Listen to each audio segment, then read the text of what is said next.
Om Shanti. Good morning. आज हम सभी सुनेंगे 7 सितंबर 2020 के महावाक्य।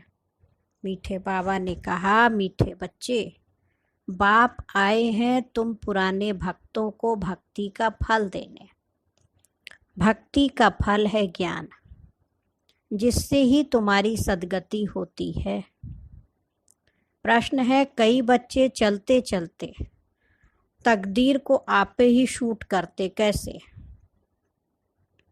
उत्तर है, अगर बाप का बनकर सर्विस नहीं करते, अपने पर और दूसरों पर रहम नहीं करते, तो वह अपनी तकदीर को शूट करते हैं, अर्थात पदभ्रष्ट हो जाते हैं। अच्छी रीति पढ़ें, योग में रहें, तो पद भी अच्छा मिले। सर्विसेबल बच्चों को तो सर्विस का बहुत शौक होना चाहिए। और आज का गीत है, कौन आया सवेरे सवेरे। ओम शांति। रूहानी बच्चे समझते हैं हम आत्मा है, ना कि शरीर, और यह ज्ञान अभी ही मिलता है परमपिता परमात्मा से। बाप कहते हैं, जबकि मैं आया हूँ तो तुम अपने को आत्मा निश्चय करो। आत्मा ही शरीर में प्रवेश करती है, एक शरीर छोड़ दूसरा लेती है। आत्मा नहीं बदलती, शरीर बदलता है। आत्मा तो अविनाशी है, तो अपने को आत्मा समझना है। यह ज्ञान कभी कोई दे न सके। बाप आए हैं बच्चों की पुकार पर। यह भी किसको पता नहीं है कि यह पुरुषोत्तम संगम युग है। बाप आकर समझाते हैं, मेरा आना होता है कल्प के पुरुषोत्तम संगम युग पर, जबकि सारा विश्व पुरुषोत्तम बनता है। इस समय तो सारा विश्व कनिष्ठ पतित है। उसको कहा जाता है अमरपुरी, और यह है मृत्युलोक। मृत्युलोक में आसुरी गुण वाले मनुष्य होते हैं, और अमरलोक में दैवी गुणों वाले मनुष्य हैं, इसलिए उनको देवता कहा जाता है। यहाँ भी अच्छे स्वभाव वाले को कहा जाता है, ये तो जैसे देवता है। कोई दैवी गुण वाले होते हैं, इस समय सब हैं आसुरी गुण वाले मनुष्य। 5 विकारों में फंसे हुए हैं, तब तो गाते हैं, इस दुख से आकर लिबरेट करो। कोई एक सीता को नहीं छुड़ाया। बाबा ने समझाया है, भक्ति को सीता कहा जाता है और भगवान को राम। तो जो भक्तों को फल देने आता है, तो बाबा ने समझाया भक्ति को कहेंगे सीता। तो सब भक्तियों को आके भगवान राम क्या करते हैं? भक्ति का फल देते हैं। इतने जन्मों तुमने पुकारा मुझ बाप को, तो अब मैं आया हूँ तुम सब पवित्र सीताओं को इस रावण की जेल से छुड़ाने। तो इस बेहद के रावण राज्य में सारी दुनिया फंसी हुई है। उन्हों को लिबरेट कर राम राज्य में ले जाते हैं। रघुपति राघव राजा राम की बात नहीं है, वो तो त्रेता के राजा थे। अभी तो सभी आत्माएं तमोप्रधान जड़जड़ी भूत अवस्था में हैं। सीढ़ी उतरते उतरते नीचे आ गए हैं। पूज्य से पुजारी बन गए हैं। देवताएं किसकी पूजा नहीं करते, वह तो हैं पूज्य। फिर वह जब वैश्य शूद्र बनते हैं तो पूजा शुरू होती है। वाम मार्ग में आने से पुजारी बनते हैं। पुजारी देवताओं के चित्रों के आगे नमन करते हैं, क्योंकि देवी देवताएं पवित्र है ना। तो इस समय कोई एक भी पूज्य हो नहीं सकता। ऊंचते ऊंच भगवान पूज्य, फिर है सतयुगी देवताएं पूज्य। इस समय तो सब पुजारी हैं। पहले पहले शिव की पूजा होती है, वह है अव्यभिचारी पूजा। वह सतो प्रधान, फिर देवताओं से भी उतर कर जल की, मनुष्यों की, पंछियों आदि की पूजा करने लग पड़ते हैं। देखो पूजा भी कैसी होती जा रही, भक्ति भी गिरावट में आती जा रही। पहले शिव बाबा की पूजा, जिसको अव्यभिचारी कहें, है ना, एक की, फिर देवी देवताओं की पूजा, शिव बाबा की पूजा सतो प्रधान थी। फिर देवी देवताओं की पूजा हुई तो सतो में आए। फिर और नीचे उतरे, फिर उनके भी भक्तों की पूजा, फिर जल की, पक्षियों की, पशु की, सबकी पूजा। तो देखो दिन प्रतिदिन अनेकों की पूजा होने लगती।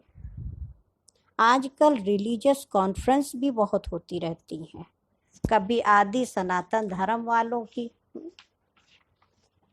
कभी जैनियों की, कभी आर्य समाजियों की। हाँ, बहुतों को बुलाते हैं, क्योंकि हर एक अपने धर्म को ऊंचा समझते हैं ना। तो हर एक धर्म में कोई ना कोई विशेष गुण होने के कारण वो अपने को बड़ा समझते हैं। जैनियों में भी किस्म किस्म के होते हैं, 5-7 वैरायटी होंगी। उनमें फिर कोई नंगे भी रहते हैं, नंगे बनने का अर्थ नहीं समझते, है ना। वो कपड़े नहीं पहनते हैं, तो दिगंबर जो होते हैं तो बिना वस्त्र के रहते हैं, और श्वेतांबर सफ़ेद कपड़े पहनते हैं। तो बाबा कहते बच्चे, तुम बच्चे नंगे आए थे, माना अशरीरी आए थे, फिर अशरीरी बनकर जाना है। तो वो फिर कपड़े उतार कर नंगे बन जाते हैं, है ना। अर्थ नहीं समझा तो कपड़े ही नहीं पहनते। बाबा का अर्थ है कि अशरीरी आए थे, शरीर रूपी ये ड्रेस पहन के तो परम धाम से आए नहीं थे, और जाएंगे भी तो यहीं उतार के जाएंगे। तो भगवान वाच के अर्थ को नहीं समझते। बाबा कहते हैं तुम आत्माएं यहाँ शरीर धारण कर पार्ट बजाने आई हो, फिर वापस जाना है। इन बातों को तुम बच्चे समझते हो। आत्मा ही पार्ट बजाने आती है, झाड़ वृद्धि को पाता रहता है। नए नए किस्म के धर्म इमर्ज होते रहते हैं, इसलिए इनको वैरायटी नाटक कहा जाता है। वैरायटी धर्मों का झाड़ है। इस्लामी देखो कितने काले हैं, अब उन्हों को भी बहुत ब्रांचेस निकलती हैं। मोहब्बत तो बाद में आए, पहले हैं इस्लामी। मुसलमानों की संख्या बहुत है, अफ्रीका में कितने साहूकार हैं, सोने हीरो की खानियां हैं। तो बाबा कह रहे देखो, जहाँ बहुत धन देखते हैं तो उस पर चढ़ाई कर धनवान बन जाते हैं। क्रिश्चियन लोग भी कितने धनवान बन गए, और सब भारत से ही लेके गए, है ना। 100 वर्ष क्रिश्चियन ने देखो राज्य किया, मुस्लिम्स में कितना देखो चढ़ाई किया, फिर कितना सब लूट के ले गए। तो भारत में भी धन है, परंतु गुप्त। सोना आदि कितना पकड़ते रहते हैं। अब दिगंबर जैन सभा वाले कॉन्फ्रेंस आदि करते रहते हैं, क्योंकि हर एक अपने को बड़ा समझते हैं। ये इतने धर्म सब बढ़ते रहते हैं, कभी विनाश भी नहीं होना है, कुछ भी समझते नहीं हैं। सब धर्मों में ऊंच तो तुम्हारा ब्राह्मण धर्म ही है, जिसका किसको पता नहीं है। कलयुगी ब्राह्मण भी बहुत हैं, परंतु वह है कुख वंशावली ब्राह्मण। प्रजापिता ब्रह्मा के मुख वंशावली ब्राह्मण, वो तो सब भाई बहन होने चाहिए। अगर वह अपने को ब्रह्मा की औलाद कहलाते हैं तो भाई बहन ही ठहरे, नहीं फिर शादी कैसे कर सके। भाई बहन आपस में तो नहीं करते शादी। सिद्ध होता है वह ब्राह्मण ब्रह्मा के मुख वंशावली नहीं है, सिर्फ नाम रख देते हैं। वास्तव में देवताओं से भी ऊंच ब्राह्मणों को कहेंगे, क्योंकि चोटी है ना, तो ब्राह्मणों की पहचान चोटी से होती। ये ब्राह्मण ही मनुष्यों को देवता बनाते हैं। पढ़ाने वाला है परमपिता परमात्मा, स्वयं ज्ञान का सागर। यह किसको भी पता नहीं है। बाप के पास आकर ब्राह्मण बनकर फिर कल शूद्र बन पड़ते हैं। पुराने संस्कार पलटने में बड़ी मेहनत लगती है। अपने को आत्मा निश्चय कर बाप से वर्षा लेना है। रूहानी बाप से रूहानी बच्चे ही वर्षा लेंगे। बाप को याद करने में ही माया विघ्न डालती है। तो बाबा कहते बच्चे हथ कार डे दिल यार डे, हाथ से कर्म करो और दिल से यार माना शिव बाबा परमात्मा पिता को याद करो। ये है बहुत सहज। जैसे आशिक माशूक होते हैं जो एक दो को देखने बिगर रह ना सके, बाबा तो माशूक ही है ना। आशिक सब बच्चे हैं जो बाप को याद करते रहते हैं। एक बाप ही है जो कभी किसी पर आशिक नहीं होता है, क्योंकि उनसे ऊंच तो कोई है नहीं। बाकी हाँ, बच्चों की महिमा करते हैं। तुम भक्ति मार्ग से लेकर मुझ माशूक के सब आशिक हो। बुलाते भी हो कि आकर दुख से लिबरेट कर पावन बनाओ। तो तुम सब ब्राइड्स हो, मैं ब्राइड ग्रूम हूँ।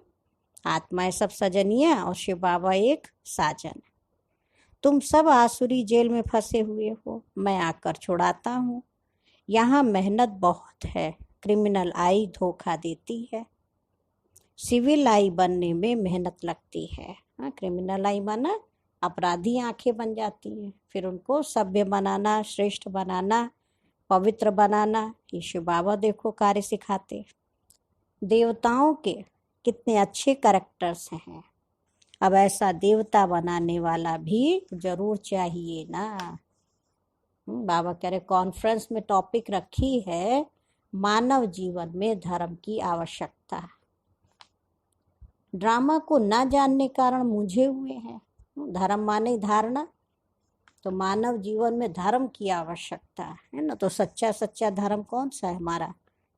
तो आत्मा का मूल स्वधर्म तो शांति है, और शरीर के रूप में आए तो सबसे अच्छा धर्म जो सबसे नंबर 1 आदि सनातन देवी देवता धर्म। तो बाबा कह रहे ड्रामा को न जानने के कारण मनुष्य मूझे हुए हैं, तुम्हारे सिवाय कोई समझा न सके। क्रिश्चियन अथवा बौद्धी आदि को ये थोड़ी मालूम है कि क्राइस्ट बुद्ध आदि फिर कब आएंगे। तुम झट हिसाब किताब बता सकते हो, तो समझाना चाहिए धर्म की तो आवश्यकता है ना। पहले पहले कौन सा धर्म था, फिर कौन से धर्म आए, अपने धर्म वाले भी पूरा समझते नहीं हैं। योग नहीं लगाते। योग बिगर ताकत नहीं आती है ना। जब तक सर्वशक्तिवान परमात्मा से योग नहीं है तब तक आत्मा को ताकत नहीं आती है।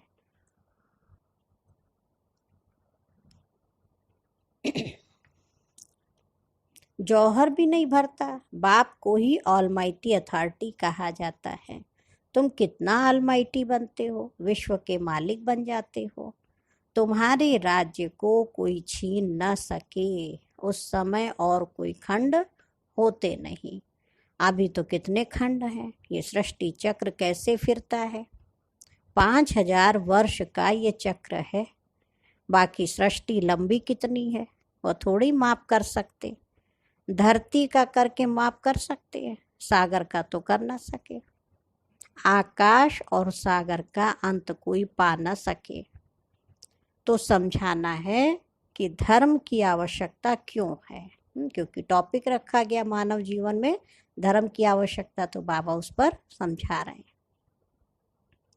सारा चक्र बना ही है धर्मों पर। यह है ही वैरायटी धर्मों का झाड़। यह झाड़ है अंधों के आगे आईना।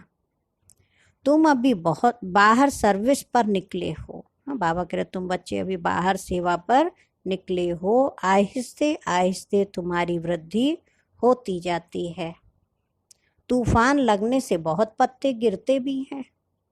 और धर्मों में तूफान लगने की बात नहीं रहती है, उनको तो ऊपर से आना ही है। यहाँ तुम्हारी स्थापना बड़ी वंडरफुल है। पहले पहले वाले भगत जो हैं उनको ही आकर भगवान को फल देना है, अपने घर ले जाने का। हाँ, बुलाते भी हैं हम आत्माओं को अपने घर ले जाओ। यह किसको भी पता नहीं है कि बाप स्वर्ग का भी राज्य भाग्य देते हैं। सन्यासी लोग तो सुख को मानते ही नहीं है, वो चाहते मोक्ष हो। मोक्ष को वर्षा नहीं कहा जाता है। खुद शिव बाबा को भी पार्ट बजाना पड़ता है, तो फिर किसको मोक्ष में कैसे रख सकते। तुम ब्रह्मा कुमार कुमारियां अपने धर्म को और सबके धर्म को जानते हो। तुमको तरस पड़ना चाहिए, चक्र का राज समझाना चाहिए। बोलो तुम्हारे धर्म स्थापक फिर अपने समय पर आएंगे, समझाने वाला भी होशियार चाहिए। तुम समझा सकते हो कि हर एक को सतो प्रधान से फिर सतो, फिर रजो, फिर तमो में आना ही है। अभी है रावण राज्य, तुम्हारी है सच्ची गीता जो बाप सुनाते हैं। भगवान निराकार को ही कहा जाता है। आत्मा निराकार गॉडफादर को बुलाती है। वहां तुम आत्माएं रहती हो। परम धाम में हम सब आत्माएं देखो एक साथ रहते हैं। तुमको परमात्मा थोड़ी कहेंगे, परमात्मा तो एक ही है। ऊंच ते ऊंच भगवान, फिर सब हैं आत्माएं बच्चे। सर्व का सदगति दाता एक है, फिर है देवताएं। उनमें भी नंबर 1 है कृष्ण, क्योंकि आत्मा और शरीर दोनों पवित्र हैं। तुम हो संगम युगी, तुम्हारा जीवन अमूल्य है। बाबा ने कहा देवताओं का नहीं, ब्राह्मणों का जीवन बहुत अमूल्य है, क्योंकि भगवान के बच्चे बनते ना इस समय। हम बाबा की श्रीमत पर चलते, अपने आप को फिर श्रेष्ठ बनाते, परिवर्तन करते। तो ये समय बहुत अमूल्य है। देवताओं का नहीं कहेंगे, ब्राह्मणों का जीवन बहुत अमूल्य है। बाप तुमको बच्चा बनाए, फिर तुम्हारे पर कितनी मेहनत करते हैं। देवताएं थोड़ी इतनी मेहनत करेंगे, वो पढ़ाने के लिए बच्चों को स्कूल भेज देंगे। यहाँ बाप खुद बैठकर तुमको पढ़ाते हैं। देखो कितना नशा हो। हाँ, देवी देवता भी अपने बच्चों को पढ़ने भेज देंगे। इस कलयुग में भी देखो माँ बाप बच्चों को खुद बैठ के नहीं पढ़ाते। हाँ, कोचिंग रख लेंगे, टीचर रख लेंगे, क्या वो उनके टीचर आएंगे, घर में भी ट्यूशन पढ़ाएंगे। खुद समय नहीं देते माँ बाप बच्चों को। और शिव बाबा देखो बच्चों को स्वयं पढ़ाते हैं, क्योंकि बाबा को मालूम है मेरे बच्चों को कोई दूसरा पढ़ा ही नहीं सकता है। तो ये भी तो नशा हो कि मेरे मम्मी पापा हमको खुद ही पढ़ाते बैठ के, वो खुद ही मेरे टीचर हैं। तो वो बाप भी है, टीचर भी है और गुरु भी है, तीनों हैं। तो कितना रिगार्ड होना चाहिए। सर्विसेबल बच्चों को सर्विस का बहुत शौक होना चाहिए। बहुत थोड़े हैं जो अच्छे होशियार हैं, तो सर्विस में लगे हुए हैं। हैंड्स तो चाहिए ना। बाबा को भी सहयोगी बच्चे चाहिए जो सेवा में साथ दें। लड़ाई के मैदान में जाने के लिए जिनको सिखलाते हैं उनको नौकरी आदि सब छुड़ा देते हैं। उन्हों के पास लिस्ट रहती है, फिर मिलिट्री को कोई रिफ्यूज कर ना सके कि हम मैदान में नहीं जाएंगे। ड्रिल सिखलाते हैं कि ज़रूरत पर बुला लेंगे, नहीं साल भर उनके ऊपर कितना मेहनत करते हैं, तो उनको फिर छोड़ भी नहीं सकते। भाई कहा जाएगा आपको बॉर्डर पे जाना है तो देखो जाना पड़ता है। रिफ्यूज़ करने वाले पर केस चलाते हैं। यहाँ तो वो बात है नहीं। उस मिलिट्री में कितना स्ट्रिक्ट होते देखो। यहाँ फिर जो अच्छी रीति सर्विस नहीं करते हैं तो पद भ्रष्ट हो जाता है। हाँ, बाबा इतनी अच्छी रीति पालना करे, बच्चों को अमृत बेले से लेके देखो खिलाने पिलाने हर तरह से। तो बाबा कहते इस रूहानी मिलिट्री में तुम्हें भी सेवा करनी है। अब कई बच्चे नहीं करते हैं तो उनको रिफ्यूज़ तो नहीं वो कर सकते। हाँ, बाबा निकाल भी नहीं सकता सेना से, लेकिन अपना पद खुद भ्रष्ट हो जाता है। वहाँ तो जो कहना ना माने मिलिट्री में तो उसके ऊपर केस चलता है कि इनको साल भर इतना मेहनत किया और जब आज मौका पड़ा बॉर्डर पे जाना है तो ये मना कर रहे हैं।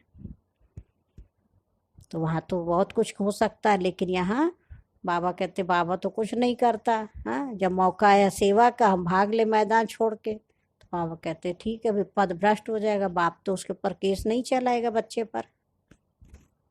सर्विस नहीं करते हैं, गोया आपे ही अपने को शूट करते हैं, पद भ्रष्ट हो जाता है। अपनी तकदीर को शूट कर देते हैं।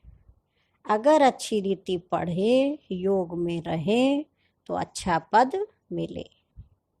अपने पर रहम करना होता है, अपने पर करे तो दूसरे पर भी करे। बाप हर प्रकार से समझानी देते रहते हैं, ये दुनिया का नाटक कैसे चलता है। तो राजधानी भी स्थापन होती है, इन बातों को दुनिया नहीं जानती। अब निमंत्रण तो मिलते हैं, 5-10 मिनट में क्या समझा सकेंगे। 1-2 घंटा दें तो समझा भी सकेंगे। ड्रामा का तो बिल्कुल जानते ही नहीं। पॉइंट्स अच्छी अच्छी जहाँ तहाँ लिख देनी चाहिए, है ना। बाबा देखो उस टॉपिक के ऊपर बच्चों को कितनी मेहनत करके समझा रहे हैं, परंतु बच्चे भूल जाते हैं। इसलिए बाबा कह रहे जहाँ तहाँ लिख दो, है ना, ताकि पढ़ते रहो तो याद रहे कि आप टॉपिक पर समझाना है। बाप क्रिएटर भी है, तुम बच्चों को क्रिएट करते हैं, अपना बनाया है। डायरेक्टर बन डायरेक्शन भी देते हैं, श्रीमत देते हैं और फिर एक्ट भी करते हैं, ज्ञान सुनाते हैं। हाँ, यह भी उनकी ऊंचते ऊंच एक्ट है ना।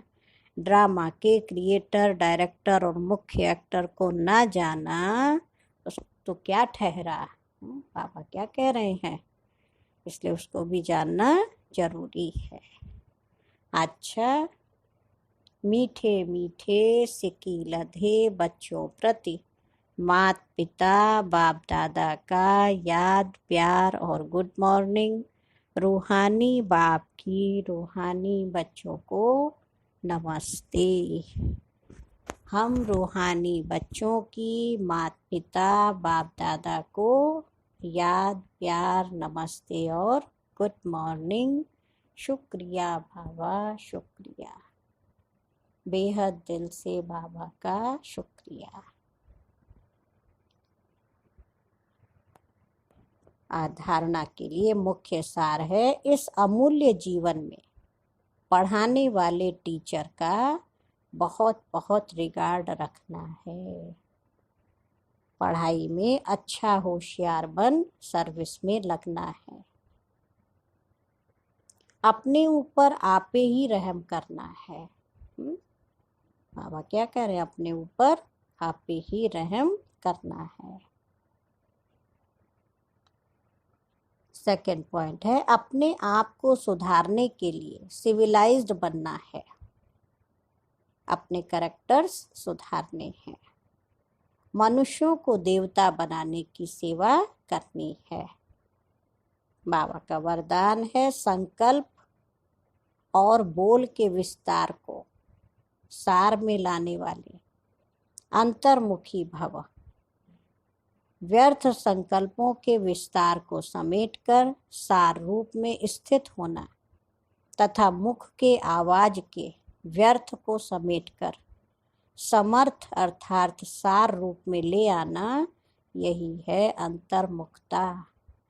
ऐसे अंतर्मुखी बच्चे ही साइलेंस की शक्ति द्वारा भटकती हुई आत्माओं को सही ठिकाना दिखा सकते हैं।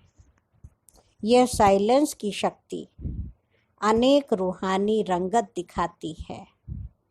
साइलेंस की शक्ति से हर आत्मा के मन की आवाज, हर आत्मा के मन का आवाज इतना समीप सुनाई देता है जैसे कोई सम्मुख बोल रहा है।